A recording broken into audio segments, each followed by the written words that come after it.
வீரபாண்டி சித்திரை திருவிழாவிற்கான ராட்டின ஏலம் 2,44,00,000க்கு ஏலம் எடுக்கப்பட்டது. வீரபாண்டி கம்மாரியம்மன் கோவில் சித்திரை திருவிழா வருகின்ற மே 12 முதல் 19 வரை நடைபெற உள்ளது. இதற்காக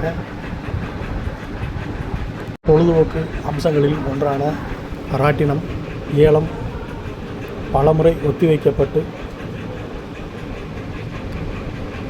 இறுதியாக வீரபாண்டி கம்மாரியம்மன் கோவில் செயல் அலுவலர் அலுவலகத்தில் 2,84,22,200க்கு ஏலம் முடிவானது.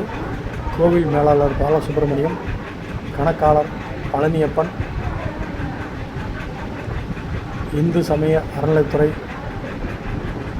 கோவில் இணை ஆணையாளர் சபர்மதி தலைமை வகிக்க செயல் அலுவலர் சுபிதா முன்னிலை வகித்தார். கடந்த ஆண்டை விட 62 லட்சம் ரூபாய் குறைவு என்பது குறிப்பிடத்தக்கது.